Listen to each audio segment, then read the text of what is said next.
Marina, só me dá um ok quando eu posso começar, por favor, tá? Ok. Boa noite a todos, sejam todos bem-vindos a mais um seminário, né, do ciclo de seminários da Sala Verde.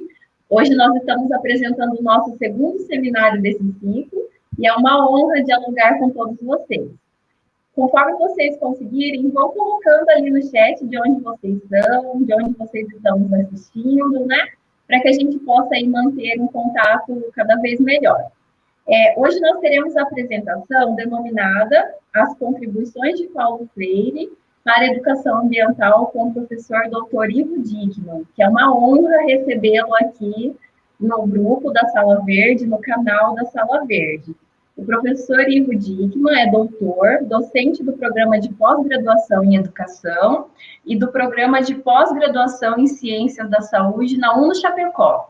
Ele também atua na graduação em pedagogia e em biologia e é um professor muito estimado na área, no campo da educação ambiental e, sem dúvidas, é um prazer recebê-lo aqui hoje e poder dialogar com ele. Então, Ivo, seja muito bem-vindo a esse diálogo. A palavra está com você e, conforme possível, nós vamos aí dialogando, conforme as perguntas forem aparecendo no chat, e o momento é todo seu, especialmente seu. Seja muito bem-vindo, Ivo. Olá, Annelise, obrigado mesmo pelo convite. Quero iniciar agradecendo vocês por mais uma vez poder fazer parte e dialogar com os projetos aí da UTFPR Dois Vizinhos, né? Já é, pela minha conta, é a terceira vez. 2 vezes eu fui presencial, né? E foi muito legal. Até estava conversando aqui antes com a Marina. Vai fazer, acho que 2 anos, mais ou menos, bem mais ou menos 2 anos que eu fui, porque a última vez que eu fui foi para fazer uma fala na semana de formação, acho, da semana acadêmica, que era próximo ao dia do biólogo, né? Era o biólogo como educador ambiental. Foi a minha fala na época, e o dia do biólogo foi dia 13 de setembro, então parabéns a todos os biólogos e biólogas que estão aí nos assistindo, né? Gente, é assim, ó. A Marina já colocou aí na descrição do YouTube um conjunto de links, né, que são dos meus livros. Eu falei para ela, coloca os livros, porque ajuda, né, para quem quer conhecer um pouco mais do que a gente vem produzindo, trabalhando, né? Tem um link de um artigo especificamente, que é muito do que eu vou falar hoje. Eu acho que é um artigo que eu prezo muito, assim, tenho muito carinho por ele, publicado em 2019, então relativamente recente, né? Onde eu faço uma releitura de um texto das minhas produções que eu fiz lá em 2012. Né? Em 2012 eu produzi um artigo, não que ele seja ruim agora, que ele é velho, não. 2012 é bastante recente também, que era resultado da minha dissertação, que eram as contribuições de Paulo Freire para a educação ambiental. E eu acho que é um bom texto também. Vocês podem depois olhar lá no meu Lattes se quiserem dar uma lida bem tranquilo. Mas esse artigo de 2019, ele é muito resultado da minha trajetória na pós-graduação, das pesquisas que eu faço, das dissertações que eu oriento, das bancas que eu participo, né? E eu estava numa banca, só para contar a historinha para vocês, eu estava numa banca da FURG, que é do mestrado e doutorado em educação ambiental, e começou a surgir algumas contribuições freirianas, e a gente começou a notar. E eu estava junto nessa banca online, eu estava nessa banca, na época, junto com um orientando meu, o professor Claudemir. E eu disse para ele, olha, cara, vai anotando aí que essas ideias não estão em nenhum lugar, estão aqui agora, nesse diálogo nosso. E a gente foi anotando, sistematizando, e acabou virando esse texto que eu gosto muito, que é o Pedagogia da Resistência, que são aportes críticos para uma educação ambiental freiriana. E é disso que eu vou falar com vocês hoje aqui, né? No tempo que eu tenho, que eu não quero me demorar muito, quero ser bem sucinto, porque muito do que eu vou falar já está escrito. Então, cabe a vocês depois, se querem aprofundar, é só ir até os textos e a gente seguir dialogando, né? Eu convido também vocês, quem quiser me seguir nas redes sociais, vai lá no Instagram, procura o professor Ivo, segue a gente, e não se acanhe de mandar um direct, iniciar um diálogo, porque é para isso que a gente está aqui, né? E aí, assim, gente, é como eu sempre digo, quando a gente fala das contribuições de Paulo Freire para a educação ambiental, cada leitor de Paulo Freire talvez localize algumas contribuições, né? Eu gastei a minha dissertação toda nisso, está disponível, né, online para quem quiser, se botar no Google aparece, Depois gastei uma tese nisso também, na formação de professores na perspectiva de Paulo Freire, e venho produzindo sobre isso, né? E aí depois eu vou mostrando aqui os meus livros, estou com um monte de livros aqui no meu ladinho, vou mostrando, conforme eu vou falando, eu vou mostrando para vocês de que modo essas publicações também vão dialogando com o que eu vou falar para vocês aqui. Então, as contribuições de Paulo Freire para a educação ambiental são aquelas que eu até hoje localizei. Eu pesquiso educação ambiental desde 2008, então são 12 anos aí de caminhada dentro desse campo de conhecimento que a gente chama de educação ambiental freiriana, né? Que vamos chamar assim, um conceito composto, né? Educação ambiental freiriana, uma adjetivação para a educação ambiental que não foi necessariamente eu que inventei, tá? Embora eu tenha trabalhado com isso há algum tempo, né? E como a professora Denise disse, de certa forma, o pessoal vai me reconhecendo como um professor que produz sobre educação ambiental freiriana. Eu, nos mapeamentos que eu fiz de artigos sobre isso, embora não sejam muitos, mas lá em 2002, o professor Aloysio Ruchense escreveu um primeiro artigo sobre as contribuições de Paulo Freire para a educação ambiental. Muito introdutório ainda, né? Eu até já falei com ele sobre isso uma vez, um pouco introdutório, mas já deu uma sinalização de que havia, sim, contribuições freirianas para a educação ambiental. Depois disso, especialmente, o professor Figueiredo, do Ceará, né, ele produziu uma tese sobre educação ambiental dialógica e ecorrelacional, que já está publicada em livro e que é um baita texto sobre educação ambiental freiriana. Tem um outro texto que eu gosto muito também, do professor Balduino Andriola, da URGS, que é a dimensão ecológica, né, as contribuições para o debate da ecologia a partir de Paulo Freire, ou seja, existem aí, orbitando nesse tema, uns 8 ou 10 artigos, né, e alguns também, eu fico muito feliz de poder dizer isso, alguns que eu produzi, né, mas não sou só eu que produzo sobre isso, eu acho que esses nomes que eu citei, vale a pena vocês procurar. Mas, enfim, quais seriam, a partir do meu olhar, as contribuições de Paulo Freire para a educação ambiental? E aí, nesse texto que está aqui na descrição do vídeo, inclusive, que é o texto de 2019, nesse texto a gente elenca 4 grandes contribuições, tá? E eu acho que dentro dessas 4 estão outras, mas olhando agora, da maneira como do tempo que a gente tem aqui de falar uns 30 minutos, eu acho que são suficientes para a gente, se você nunca pensou nisso na perspectiva freiriana, se você é uma educadora ambiental, se você é um educador ambiental e você nunca parou para pensar nisso, mas quais seriam então as contribuições de Paulo Freire para a educação ambiental?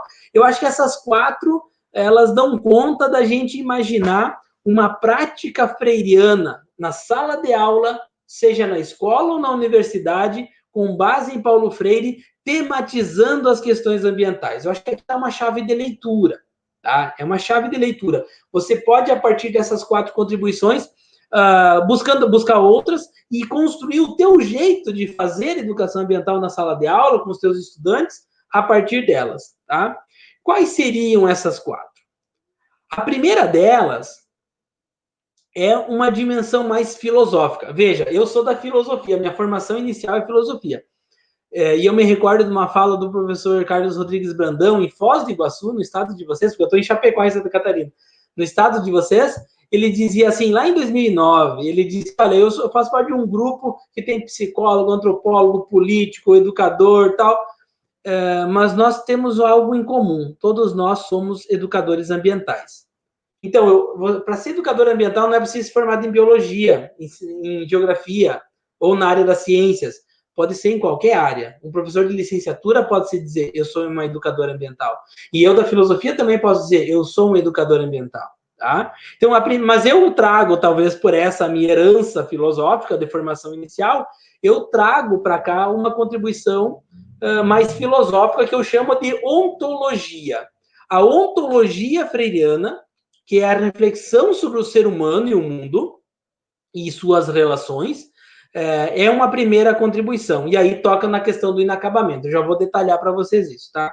Uma segunda contribuição é o que eu chamo de uma contribuição mais da epistemologia, de modo mais focado na dimensão da leitura de mundo que Paulo Freire faz. Então, as dimensões ambientais, a partir da leitura de mundo freiriana, agregam aqui uma epistemologia ambiental que dá para a gente discutir um pouquinho a partir de Paulo Freire. Uma terceira contribuição, a primeira é ontológica, a segunda é epistemológica e a terceira é metodológica. E aí a gente tem que abordar as dimensões ambientais sendo abordadas a partir dos círculos de cultura. Penso eu que tem aí uma contribuição muito densa do ponto de vista do método freiriano ou da metodologia dos círculos de cultura para a educação ambiental. Inclusive, tem um texto da professora lá da FURG, que fez doutorado na FURG, orientada pelo professor Loureiro, sobre a professora Jussara Franco, sobre os círculos de cultura para a educação ambiental. Tá? Então, se você botar isso no Google, você vai achar. Tá? E uma quarta dimensão, então se a primeira é ontológica, a segunda é epistemológica, a terceira é metodológica, a quarta é política, ou a dimensão da praxis, tá? Eu acho que a ideia de aprender a dizer a palavra, que está lá nos primórdios da pedagogia do oprimido, é uma dimensão política que a educação ambiental precisa adensar cada vez mais. E aí, no final, eu vou dizer por quê, tá? Especialmente porque existem diversas educações ambientais, né? Nem todas elas são críticas, tá? A professora Lucy Souvé organiza isso lá naquele artigo, naquele livro da Sato e da Carvalho, se não me engano, são 20 e poucas educações ambientais, né? As correntes de educação ambiental, como ela chama, né? E aí, claro, depois tem o texto também das tendências de educação ambiental do Lairares e do professor Lima, que também encurtam um pouco esse caminho para 3 correntes, né? Para ter 3 tendências, tá?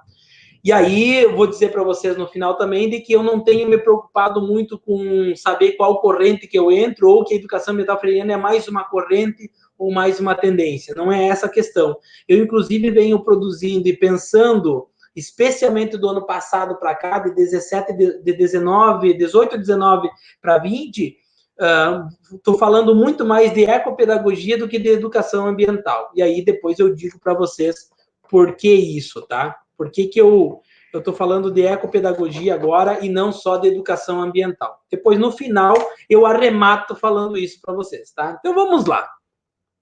Vamos... e quem quiser depois fazer alguma pergunta, basta colocar aí no chat, né? Que a gente vai dialogar no final. Qual que é a primeira contribuição quando a gente fala de ontologia? Ou a contribuição ontológica de Paulo Freire para a educação ambiental? Vejam só.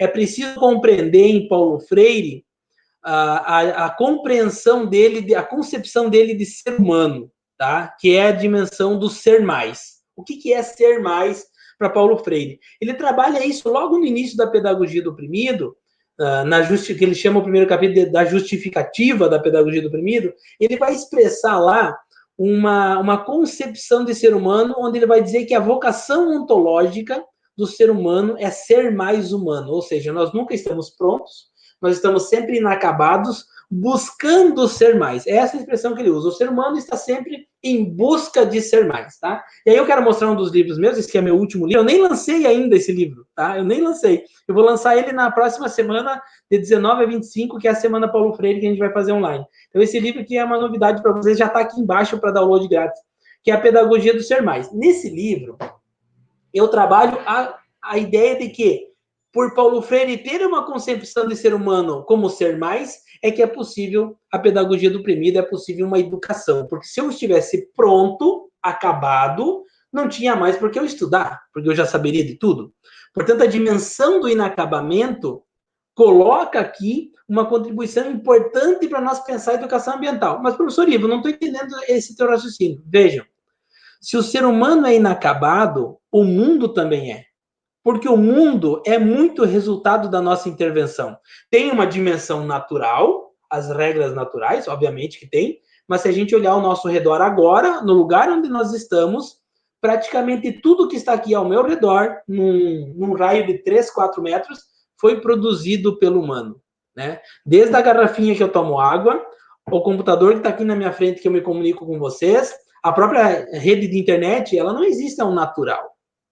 Ela existe como intervenção humana no mundo. Portanto, o mundo também vai se tornar aquilo que ele não é ainda.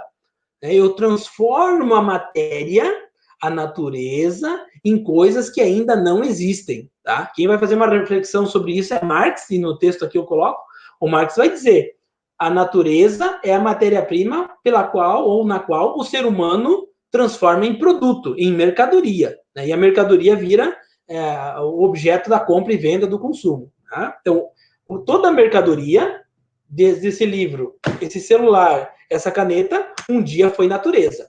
Então, toda mercadoria é natureza transformada. E nós precisamos pensar sobre isso na educação ambiental. Como que a gente pensa a dimensão do consumo na educação ambiental? Isso é parte, né? Tem gente que se debruça profundamente sobre isso. Ou seja, existe uma ontologia do inacabamento. Ou seja, o ser humano é inacabado. E o ser humano diz para o mundo, você também é inacabado. Por isso eu posso te transformar. Olha que coisa interessante a gente pensar isso. O ser humano é o ser que transforma o mundo. Portanto, o mundo nunca foi aquilo que é hoje e ele pode não ser mais o que ele é hoje amanhã, por causa da minha intervenção. Então, tem uma ontologia que transpassa o humano e o mundo, porque nós somos seres de relações. Há uma dimensão que a gente chama aqui de interdependência e pertencimento. Eu não posso existir sem o mundo, e se eu não existisse, não tinha quem dissesse para o mundo, você é mundo. Porque o mundo não tem consciência para se perceber a si mesmo. O ser humano, homens e mulheres, somos a consciência do mundo. Isso está em Paulo Freire. Tá? E se eu consigo perceber isso, eu consigo entender por que eu devo, por que eu existo no mundo, por que eu estou no mundo. Não só como peso em cima do planeta, mas como alguém que transforma o mundo. E aí cabe à educação ambiental problematizar essa transformação desse mundo, né? Para onde eu transformo? Quais são as transformações que eu faço no mundo? Isso é uma dimensão, e está implícita aqui, a dimensão política, né, da educação ambiental. Desse modo, e aqui é importante nesse tempo de pandemia a gente pensar isso, desse modo nós temos que pensar, enquanto educadores ambientais, educadoras ambientais, nós temos que pensar as relações ser humano e mundo, ser humano e ser humano. Nunca fez tanto sentido pensar nisso como nesse tempo que nós estamos vivendo, né? Hoje nós não podemos, porque nós estamos vivendo uma pandemia não porque o mundo se voltou contra nós.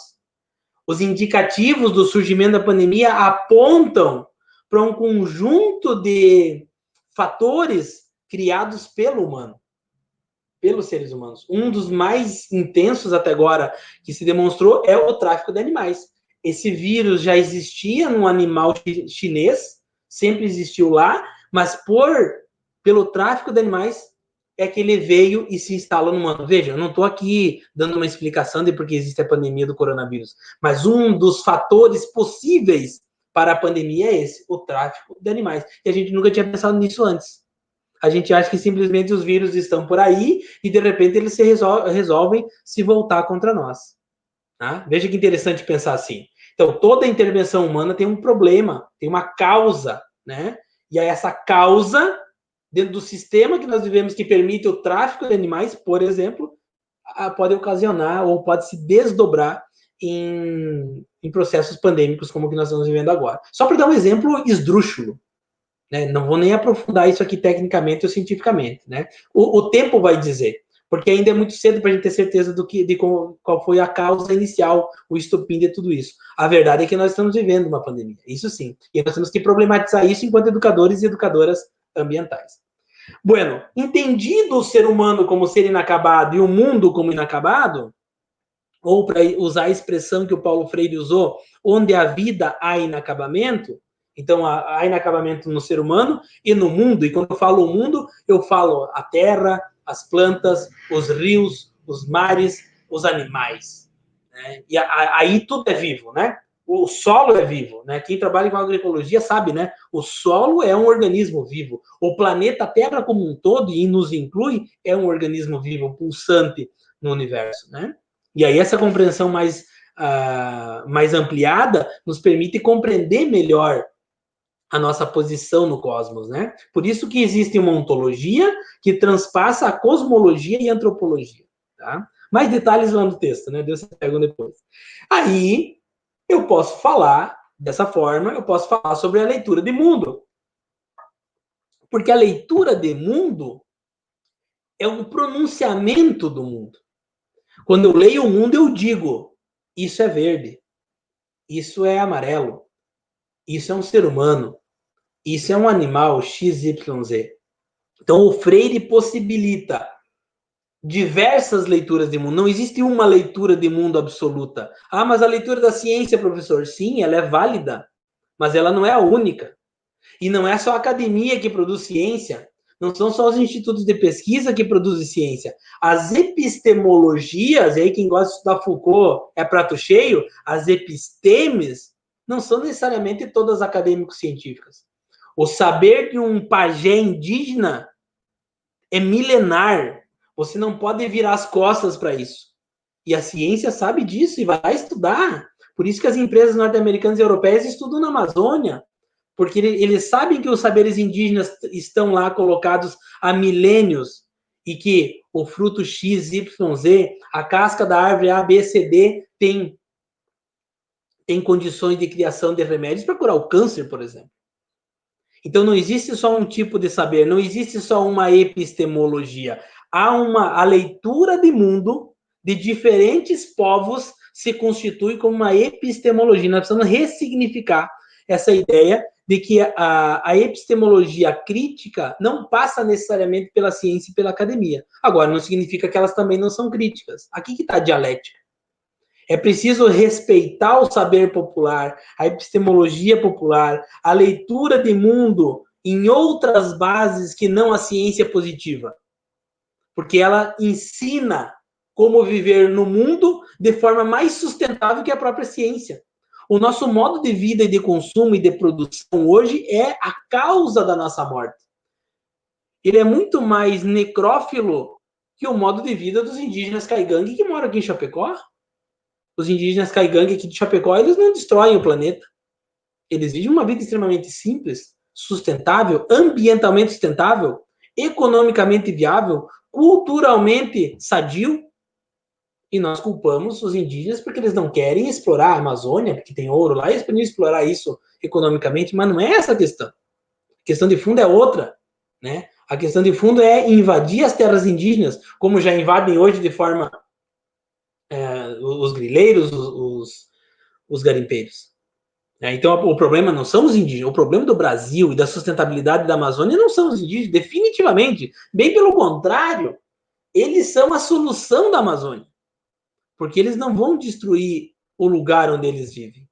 Então, leituras de mundo dentro dessa perspectiva, né, possibilitam a construção de outros conhecimentos mais sustentáveis, né, e que vão problematizar criticamente o nosso modo de vida, de produção e de consumo. E a gente precisa ficar atento a essas novas leituras. A ideia de leitura de mundo como uma epistemologia crítica, seja do indígena, do quilombola, do que mora na periferia da cidade, do que não é ainda alfabetizado, mas que consegue conviver sustentavelmente, é uma leitura de mundo que nós temos que ouvir muito mais e ler muito mais e produzir muito mais sobre isso do que propriamente os grandes artigos científicos publicados nas grandes revistas.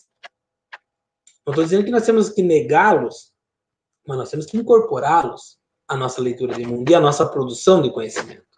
Então, fazer uma leitura de mundo que englobe os diferentes saberes, que encaixe os diferentes saberes dentro dessa estrutura de produção acadêmica que nós temos hoje é fundamental para que a gente possa buscar novos saberes. E aí, Paulo Freire que vai respeitar isso ao construir uma dinâmica que respeita o outro como alguém que tem conhecimento, nem que seja o saber de experiência feito, que ele traz na bagagem cultural e histórica dele, a gente busca essa fundamentação no pensamento freiriano, né? E para a educação ambiental é prato cheio para a gente trabalhar.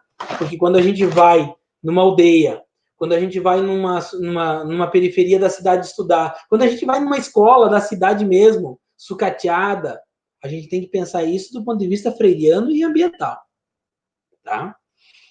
Uma terceira contribuição é a dimensão metodológica. E vejam, gente, aqui eu trago a dimensão metodológica não como uma necessidade de uma ciência positivamente sustentada, mas eu trago a dimensão metodológica não como o método em si, que é o passo a passo que você tem que cumprir para você fazer bem feito e construir conhecimento. Aqui a dimensão metodológica, que são os círculos de cultura, é a ideia da horizontalização das relações entre os diferentes saberes. Um círculo de cultura implica onde que todos possam se pronunciar, todos possam pronunciar o mundo, podem dizer o mundo como eles enxergam. E a partir desses diferentes saberes que a gente constrói novos saberes, e a gente ressignifica os saberes que a gente já tem, tá? Então, o círculo de cultura implica numa horizontalização da feitura do conhecimento, da fazedura da ciência. E não na absolutização do academicismo e do produtivismo acadêmico como o único saber possível, o único saber verdadeiro.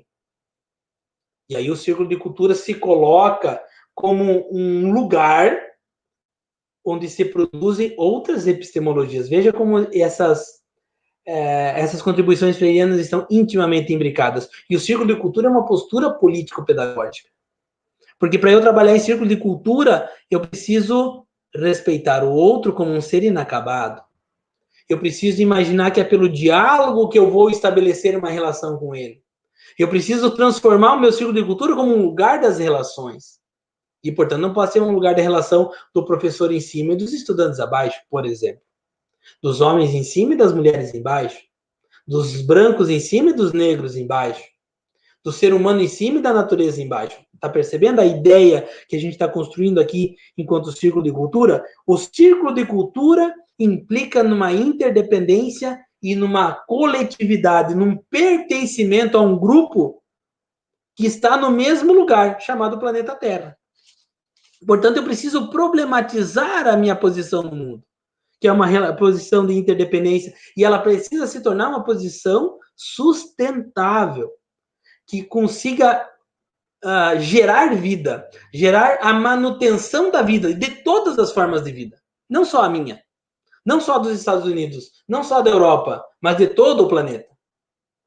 Os astronautas que olham o planeta Terra lá de cima, né, da estação espacial, eles dizem sempre, né, ou algum disse de modo específico, eu não enxergo o humano, eu enxergo o planeta.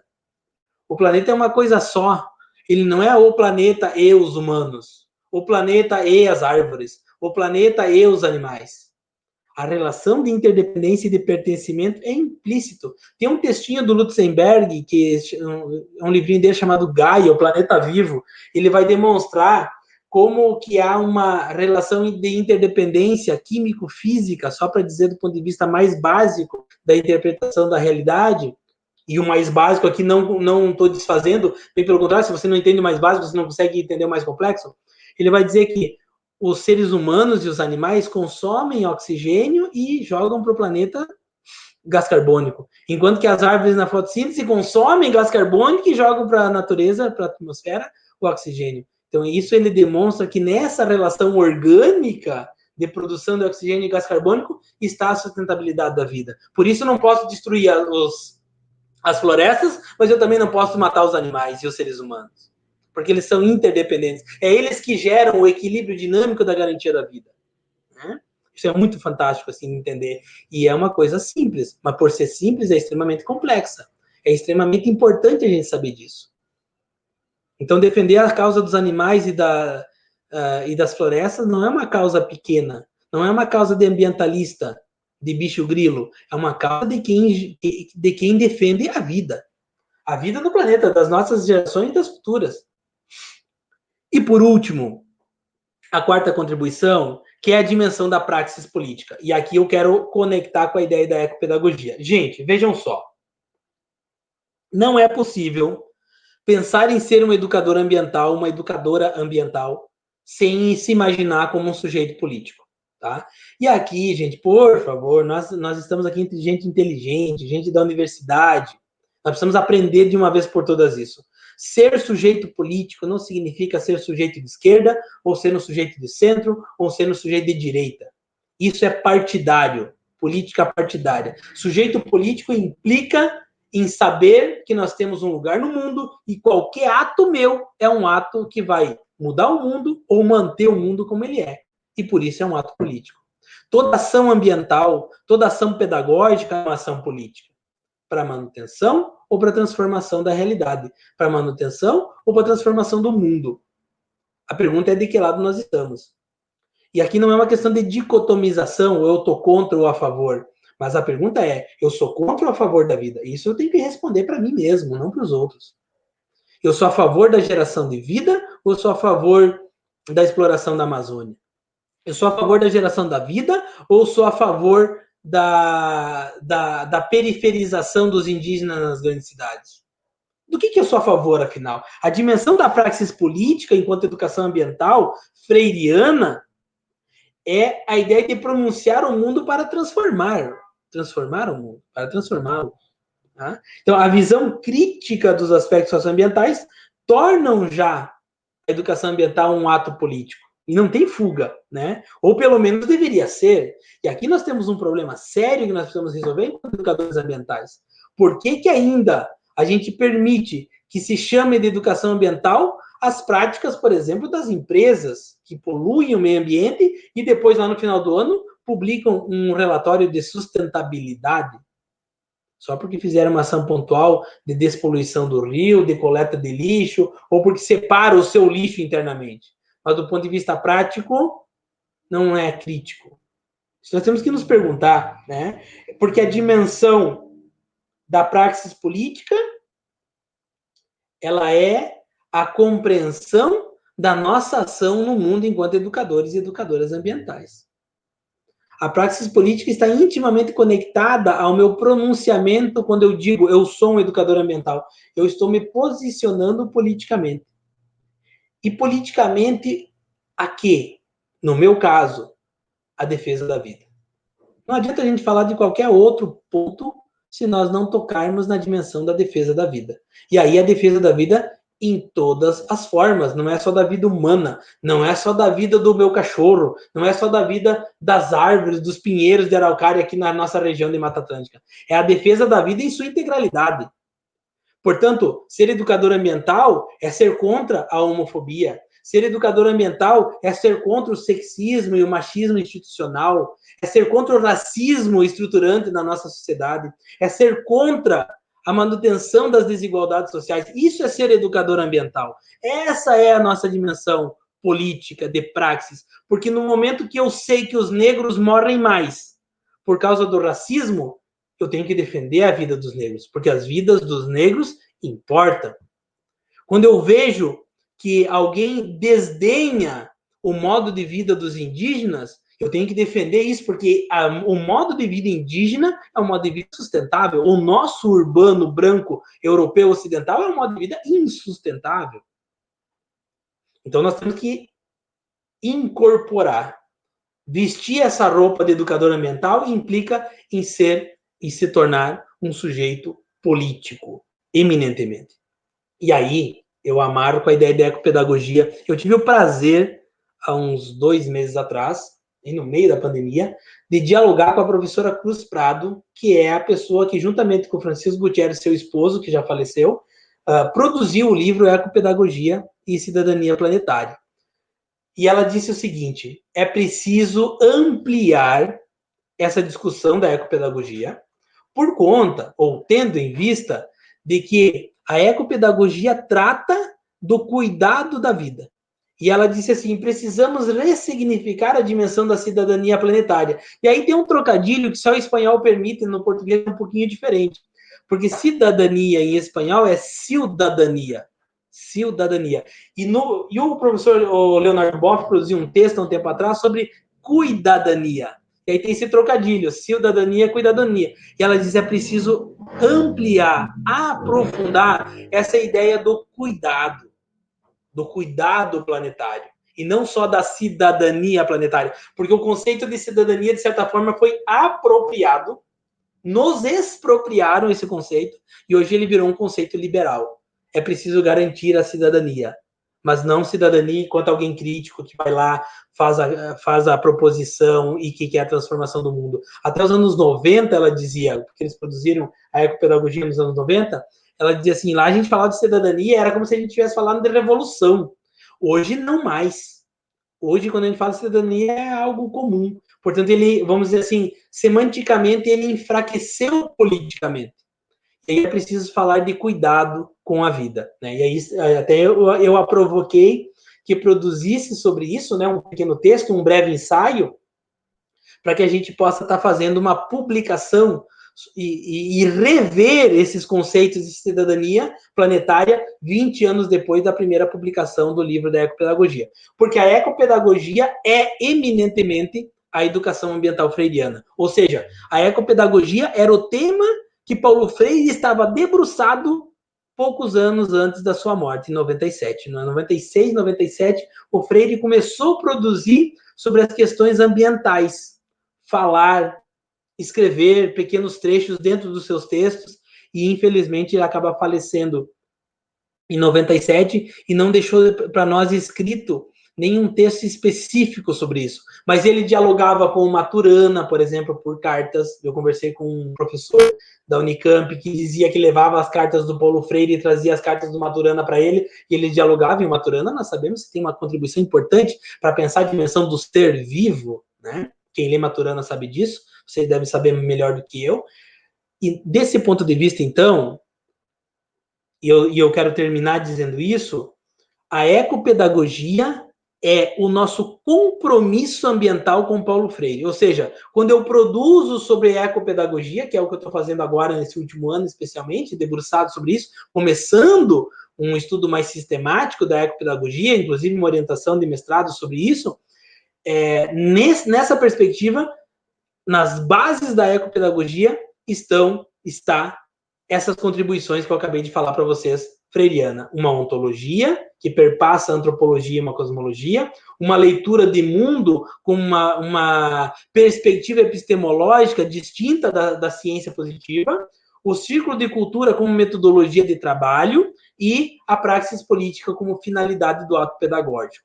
Desse ponto de vista, nós avançamos para uma ecopedagogia. E aí eu termino dizendo o que eu ouvi da professora Cruz Prado, que para mim foi fantástico, para mim fazer essa migração de uma educação ambiental para uma ecopedagogia. Nem que seja só no discurso, por enquanto. Tem que pensar sobre isso nos próximos 20 anos, porque faz 12 que eu pesquiso educação ambiental, eu preciso me ressignificar também do ponto de vista do conceito. Ela disse assim, Ivo, você já percebeu que existem diversas educações ambientais? E é verdade, né? Como eu falei, se souber, faz a síntese das correntes, o professor Arnaides faz a síntese das tendências, mas ecopedagogia tem só uma. Porque a ecopedagogia, pela sua matriz crítica intrínseca, freiriana, uma perspectiva holística de visão de mundo, ela não serve ao capital.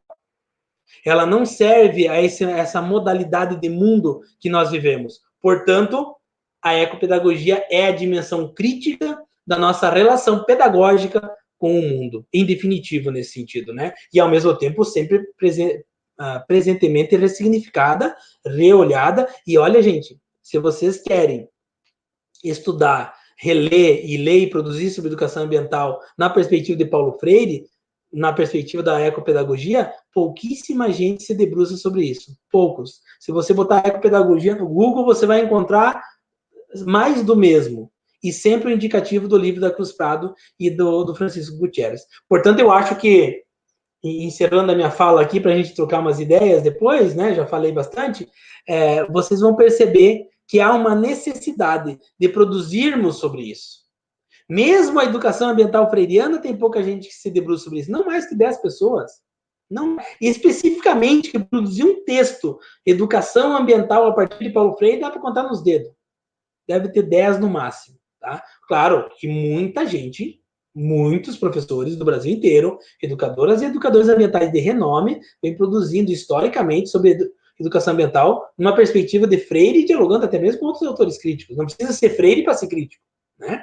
Mas, do ponto de vista dessa perspectiva, tem aí, vamos dizer assim, um nicho acadêmico bem importante para você produzir teu TCC, tua dissertação, tua tese, e aí eu me coloco à disposição para dialogar com você no que for preciso, tá bem?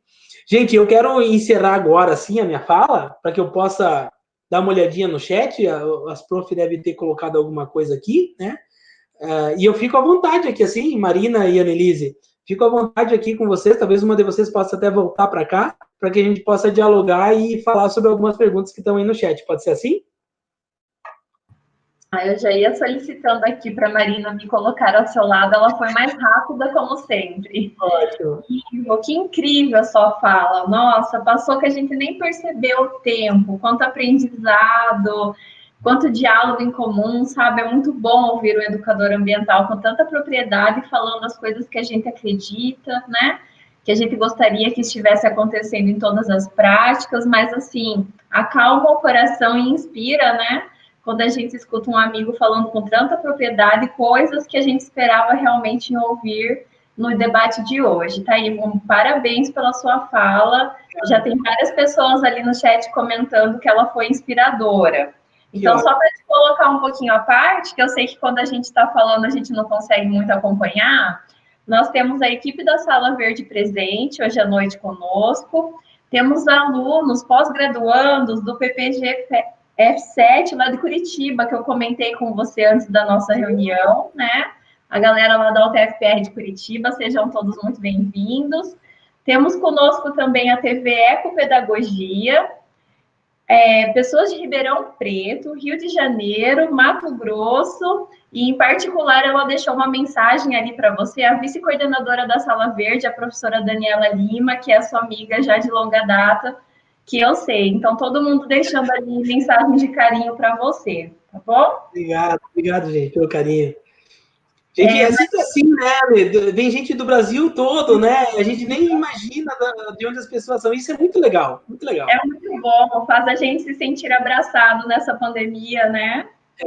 E também, assim, uma das vantagens do online, né? Você consegue chegar, se eu tivesse que ir para todos esses estados, né? Ia ter uma demanda de recurso extraordinária, que nós não temos, uma demanda de tempo, que também é outro recurso escasso que a gente não tem, e assim a gente consegue aqui dialogar e responder algumas perguntas e se aproximar dessas pessoas que a gente, às vezes, só está conectado nas redes sociais, por exemplo, né?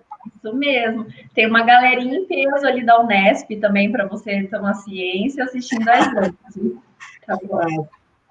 Ivo, eu vou pedir para a Marina colocar de novo aqui, Marina, na tela, os links, né, para acesso aos artigos e aos livros do professor Ivo, né, leituras que a gente recomenda. Nossa, eu achei muito interessante na sua fala, Ivo, quando você deixa para nós um aprendizado sobre a questão do ser incubado, né, a nossa posição como ser político, que é tão difícil, mas aí a gente percebe o quanto a nossa profissão de educadora ambiental ela é necessária, né? Ela é bonita e ela também é árdua, né? Porque ser político é uma intencionalidade que nós devemos ter na nossa ação, na nossa prática diária. E é muito difícil, inclusive, quando alguns alunos de pós-graduação, até mesmo de TCC, assumem pesquisas que não tem para onde correr, né? A gente precisa se posicionar, precisa de fato, realizar esse ato político que é necessário, e você deixou muito claro que não é uma questão partidária, né? As nossas ações, elas são ações políticas porque elas são intencionais, então, assim, entender isso, que isso é necessário, tanto como aluno de graduação, como aluno de pós-graduação, é muito importante. Eu mesmo estou orientando uma aluna no momento, inclusive ela está na live hoje, e para ela esse processo tem sido bastante difícil de posicionamento, de ato político, mas entender que isso é uma postura do pesquisador. Então, e em prol da vida, né? A nossa causa sempre será a vida. Então, a gente tem aí essa tarefa como educadora ambiental e que ela é muito importante. E hoje nós não podemos deixar de mencionar, né? Qual é a nossa causa? Nós já deixamos muito claro aqui que a nossa causa é a vida. Então, a nossa causa vai continuar sendo o mundo globalizado, vai continuar sendo o consumismo, ou nós vamos entender por que a Amazônia está queimando, né? Isso. Então, é muito importante a gente comentar sobre isso hoje no nosso seminário. E aí, tem algumas perguntas para você. Vamos lá. Subir aqui a minha telinha, que apareceu um monte de coisa enquanto eu conversava com você, mas já estou aqui. Na pergunta da Gabriela Longo, né? Eu sei que a Gabriela é minha amiga, obviamente, ex-pós-graduanda da Unesp, então uma unespiana. Vamos lá para uma pergunta, Ivo. Você acha que o conceito de sustentabilidade Você acha que o conceito de sustentabilidade também foi desvirtuado e apropriado por uma publicidade oportunista ligada às grandes empresas? Ah, com certeza, Gabriela, não, sem dúvida, né? Geralmente, assim, a resposta da pergunta está na pergunta, né? Mas olha, sem dúvida, talvez é o conceito mais promíscuo que nós temos na educação ambiental, nas questões ambientais e ecológicas, é o conceito de sustentabilidade, né? E o outro de desenvolvimento, né? Parece que tudo que se... E aí, quando junta os dois, desenvolvimento sustentável, então, né, Gabriela, aí vai, como a gente usa a expressão no interior, vai o boi com a corda, né? Por quê? Porque parece que tudo é sustentabilidade, né? Se eu separo o lixo, é sustentabilidade. Mas ninguém pergunta de onde vem o lixo. Ah, mas as embalagens de plástico têm que estar separadas do lixo orgânico. Mas ninguém se pergunta por que a gente gera tanto lixo orgânico, comida, que vai embora pelo ralo, onde no mundo que nós vivemos tem tanta gente, né, faltando comida. Ninguém se pergunta de por que tem tanta embalagem de plástico. Em 2050 vai ter mais plástico no oceano que peixe.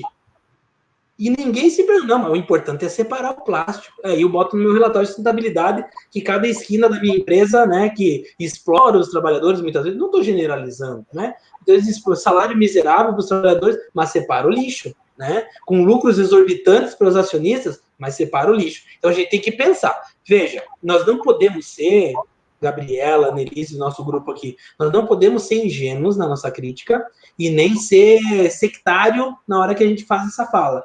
Agora, que existem empresas que não se preocupam com o meio ambiente e que produzem relatórios de sustentabilidade, contratam empresas terceirizadas que elaboram, né, relatórios bonitos, daí contratam um design para fazer uma revista bonita de sustentabilidade, isso tem. Agora, tem muitas empresas que se preocupam de verdade. Né? Tem empresas que se preocupam intensamente com isso. Eu conheço algumas aqui de Chapecó, por exemplo, que têm feito produzido resultados ecológicos extraordinários, embora sejam grandes empresas. Agora, não são todas. Então, não é questão de separar uma ação do bem e outra ação do mal e nós estamos sempre no lado do bem. Não é isso. Agora, que a gente precisa pensar sobre o conceito de sustentabilidade, isso nós precisamos pensar assim, retomar aquela ideia bem conhecida, né, do relatório sobre a ideia de sustentabilidade, que é garantir a vida das gerações atuais e das gerações futuras, retomar isso e produzir com densidade sobre isso, tá? E aí as empresas podem ser parceiras nesse sentido. E nós precisamos pensar sobre isso, produzir na academia, no TCC, na dissertação e na tese sobre isso, para que a gente possa resgatar esse conceito que está muito ligado à educação ambiental e ao ecologismo, ao ambientalismo, para que a gente realmente, quando alguém usar esse conceito, a gente diga, alto lá. Esse conceito não é que ele tem dono, mas ele precisa ser trabalhado com o necessário cuidado. Tá? A gente não quer todos os conceitos para nós. Todo mundo pode usar o conceito. Agora, que fique claro qual é a concepção da empresa X que faz um relatório Y sobre sustentabilidade.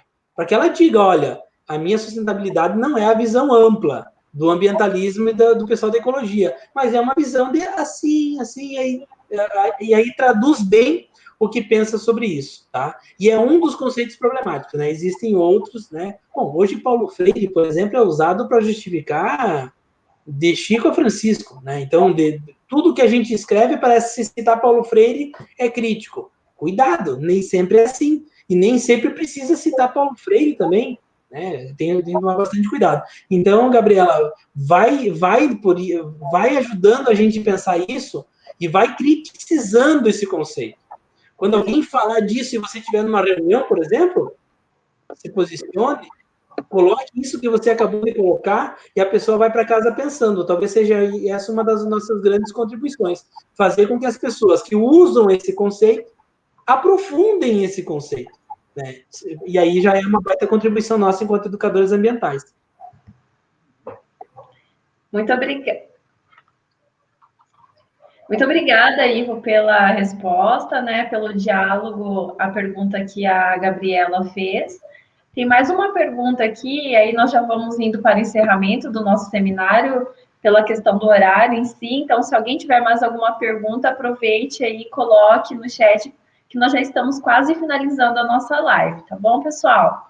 Tem uma pergunta aqui, Ivo. Quais os principais fatores contribuem para os poucos trabalhos sobre ecopedagogia? E como a universidade poderia estimular maior produção nessa área? Ah, muito boa a pergunta. Obrigado, Ariane. Olha, a primeira coisa que eu acho é porque só existe um livro, que é o livro de 99, da Cruz Prado e do Francisco Gutierrez, no Brasil, sobre ecopedagogia. Ah, professor, se eu botar aqui no Google vai aparecer outros. Vai. Mas são livros sobre educação ambiental que se intitulam ecopedagogia. Eu já dei uma mapeada nesses livros, tenho olhado isso, como eu falei, no último ano, e aí você olha o livro assim na capa, ecopedagogia, não sei o quê, não sei o quê. Você olha o sumário, os textos são sobre educação ambiental. Ah, qual é que é o problema? O problema é o conceito. E o conceito leva a uma prática. E a prática da educação ambiental é diferente da prática da ecopedagogia. A educação ambiental, como eu disse, permite uma educação ambiental pragmática, ou uma educação ambiental nas empresas. Não existe ecopedagogia das empresas. Não existe uma ecopedagogia não crítica, assentada no pensamento freiriano e de outros autores que estão postos lá no livro. Então, uma das razões, eu acho, Ariane, é a pouca produção dos anos 90, né? Final dos anos 90, 99, a primeira edição da Ecopedagogia e Cidadania Planetária, e a própria Cruz Prado disse, depois disso nós não produzimos mais. Ou seja, escreveram um livro que tem uma palavra bonita que se chama ecopedagogia, ficou bonito, ficou sonoro, tem um peso, né, muito grande, só que depois disso se esqueceu o conceito. O Instituto Paulo Freire realizou algumas ações no início dos anos 2000 e também depois se esqueceu. Então, o que tem ali, na verdade, Ariane, e aí os colegas que podem, né, produzir sobre isso, é um diamante a ser lapidado, para usar uma expressão para todo mundo entender. A ecopedagogia tem seus fundamentos, postos lá naquele livro. Existem, inclusive, alguns exemplos de práticas ecopedagógicas lá, mas pouca gente se debruçou para produzir sobre isso. Por quê? Porque no Brasil se abraçou o conceito de educação ambiental. E aí os eventos falam de educação ambiental, a gente faz, por exemplo, o Encontro Brasileiro de Educação Ambiental, o Encontro Paranaense de Educação Ambiental, o EDEA é Encontros e Diálogo de Educação Ambiental, o mestrado, doutorado lá na FURG é de Educação Ambiental, não é de ecopedagogia. E aí, no Brasil, se fala de educação ambiental. Muitas vezes, como eu disse, com conotações de ecopedagogia, ou a pouca produção ecopedagógica é, muitas vezes, uma produção sobre educação ambiental, porque a diferença está nas bases teóricas e práticas. A dimensão da praxis, por exemplo, está intimamente conectada com a ecopedagogia, mas ela não está intimamente conectada com todas as dimensões ou práticas de educação ambiental. E aqui tem, eu acho que talvez esse seja um dos problemas. E eu acho que na academia o que a gente tem que fazer é isso, é voltar lá no texto de 99, que tem várias edições, hoje está na internet, né? Tem várias edições depois. A gente lê isso no grupo de pesquisa, na sala verde, na orientação, no mestrado, no TCC, e a gente começar a criar, por exemplo, uma rede brasileira de educadores ecopedagógicos e não de educadores ambientais. Isso pode ser um ponto de partida. Então, tem, como eu disse, tem um nicho aí, um nicho acadêmico, de produção acadêmica, que nos permite se colocar no campo da produção teórica acadêmica dentro de um lugar, né, que é a ecopedagogia, que pouca gente se aventura por aí. Né? Eu sou uma das pessoas, por exemplo, que, como eu disse para vocês, que venho me debruçando sobre isso, mas eu tenho sérias dificuldades de encontrar pessoas para dialogar. Eu consegui falar com a Cruz Prado, com a Luiz Juruchensky, com a Sheila Secom e o Jason Mafra. 4 pessoas. E o último texto que a última pessoa que eu li um texto e não consegui ainda falar foi a professora Maria Rita Vanzi, que está para agendar comigo uma entrevista. Quem for lá na TV Ecopedagogia, que é o meu canal no YouTube, vai poder ver essas entrevistas, inclusive a da Cruz Prado, né? Então eu convido vocês também a visitar lá e ouvir a Cruz Prado falando sobre isso, né? Ouvir o Aloysio Ruchense falando sobre isso, o Jason Mafra falando, para que a gente possa entender quais são os pilares da ecopedagogia e aí escolher, bom, eu quero produzir sobre isso. É só fazer. Certo, Ivo, muito obrigada pela sua resposta. Nós vamos finalizar, então, só com mais uma pergunta, e aí nós encerramos, nos despedimos, né? Já deixamos aqui para o pessoal que na próxima quinta-feira nós retornamos às 19 horas com a professora Daniela Lima, a doutora Daniela Lima, a doutora Daniela Estevam, e elas vão falar de um tema muito interessante, Ivo. cegueira botânica Olha e a isso. educação ambiental. Então, vai ser um seminário também bastante interessante. Eu já deixo o convite aqui para que todos retornem, né, para o ciclo de seminários da Sala Verde na próxima quinta-feira, dia 17 de setembro, às 19 horas, tá? E então, olha só essa pergunta. Há muitos cursos de formação em que essas práticas são estimuladas. Já não está na hora de dar um basta nessas práticas? E aí nós encerramos o nosso seminário de hoje. Fechar bem com a pergunta da Mayra aí, né? Sem dúvida, né? Sem dúvida. Ó, talvez assim, convergindo aqui para o que a Mayra acaba de nos falar, né? A gente tem que se negar a participar de ações que não são da perspectiva da educação ambiental crítica ou da ecopedagogia, né? Se vocês me convidam aqui, por exemplo, e dizem, olha, Ivo, faz uma fala sobre educação ambiental e Paulo Freire, mas não dá para falar que as empresas não...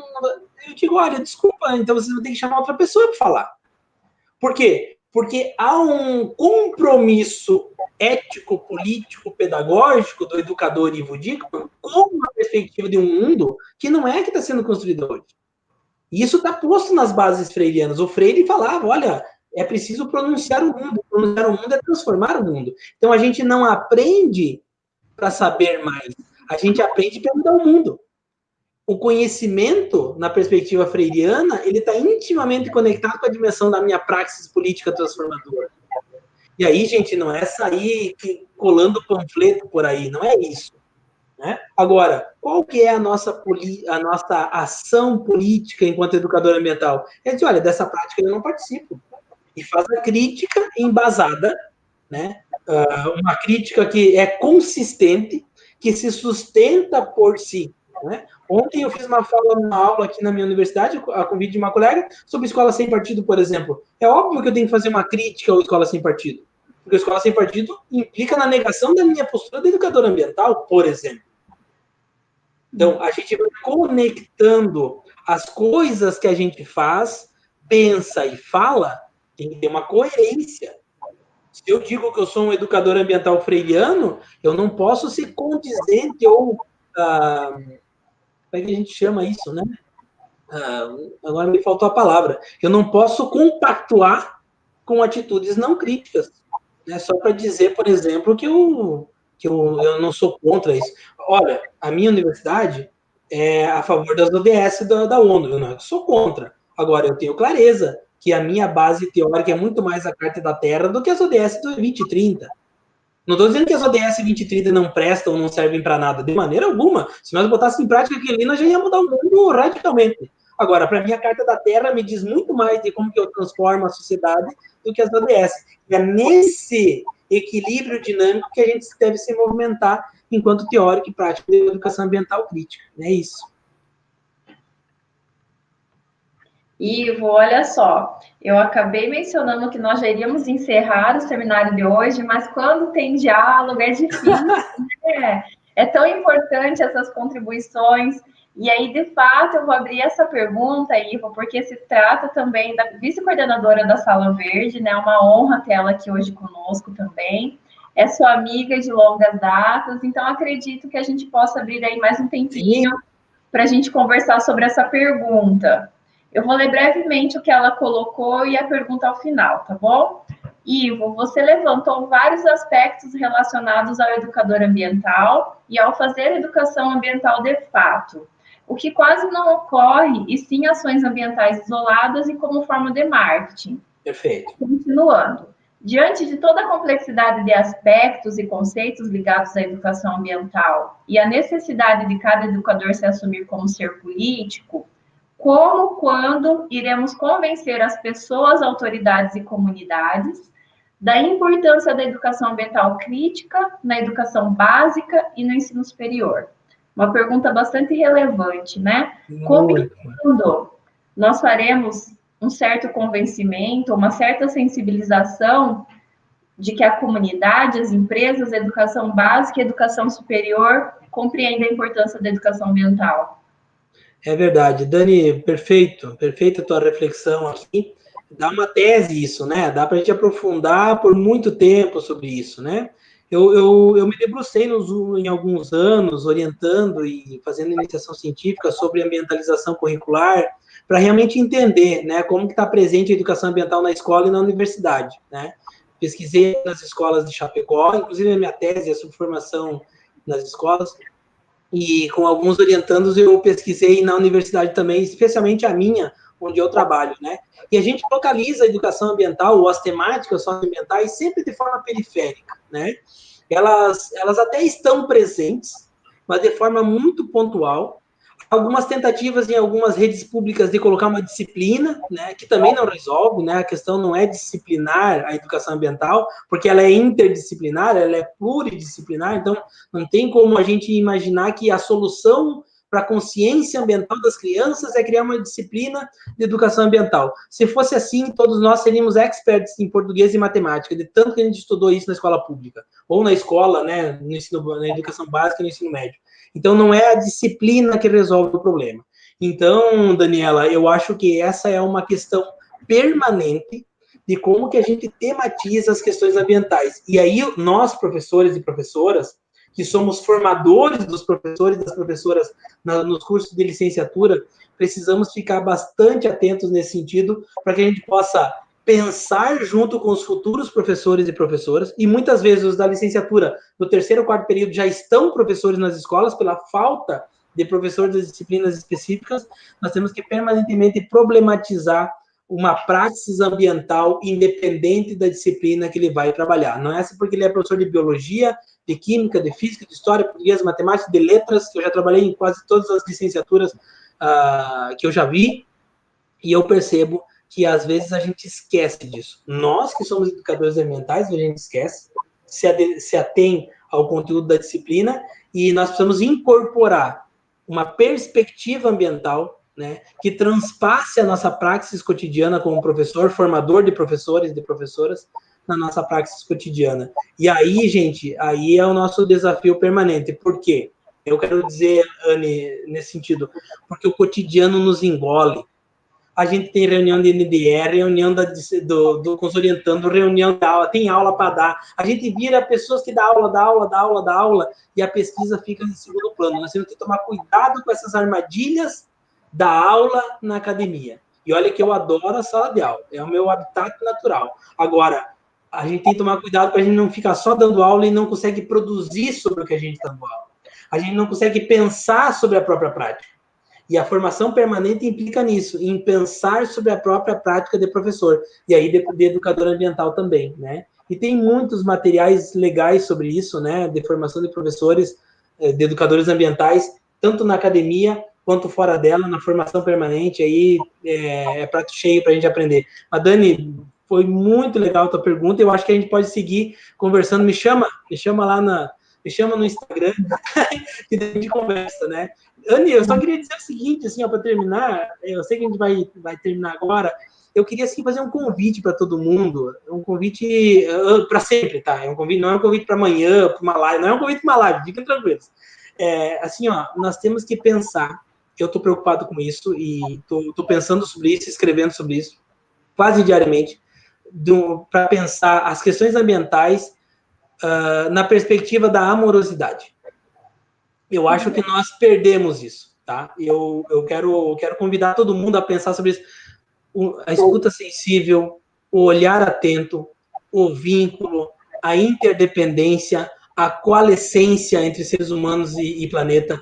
Nós temos que pensar uma educação ambiental e uma ecopedagogia mais amorosa. Nós temos que pensar uma prática pedagógica cada vez mais amorosa. É só ali que nós vamos redimensionar esse modo de vida e de produção que a gente tem hoje, né? Ele vem fomentando sistematicamente a violência, né? A depredação do meio ambiente e da vida humana, acabando com a perspectiva da dignidade humana. Então, nós precisamos redimensionar a nossa prática de educador ambiental numa perspectiva de uma pedagogia da amorosidade, inclusive abordando a partir de Paulo Freire, que ele é o pedagogo do amor, né? E não um amor piegas, né? Um amor que muitas vezes fica aí solto no ar, mas um amor extremamente comprometido com a transformação do planeta, da transformação da vida humana e da ressignificação das relações humanas. Eu acho que aqui está uma base, uma educação ambiental, uma ecopedagogia cada vez mais crítica, inclusive.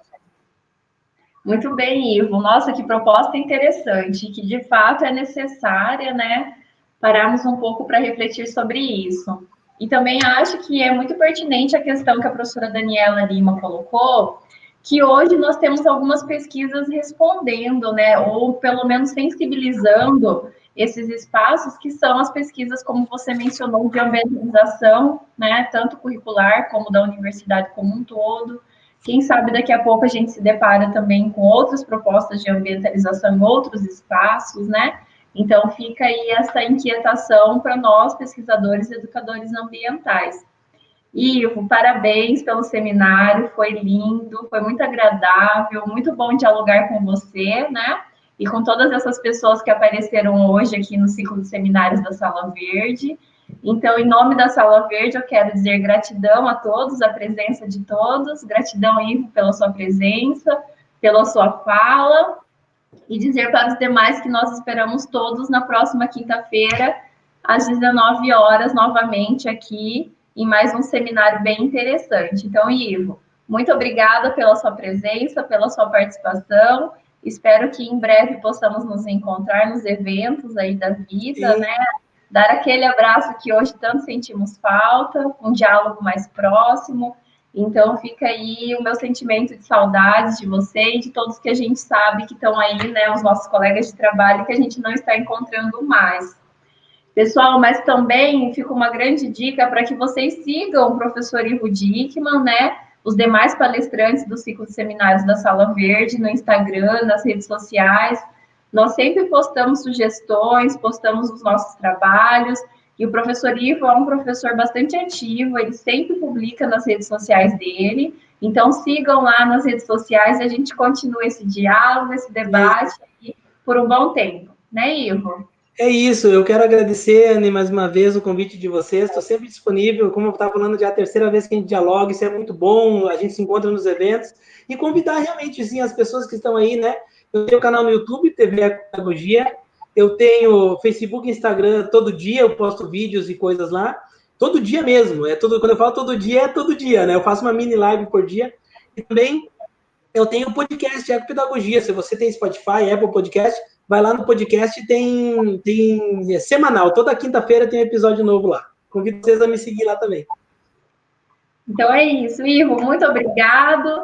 Nos vemos aí nos próximos encontros que a vida irá proporcionar, tá bom? Obrigada a todos que estiveram presentes na live de hoje. Até quinta-feira da próxima semana. Um abraço, tchau, tchau. Um abraço.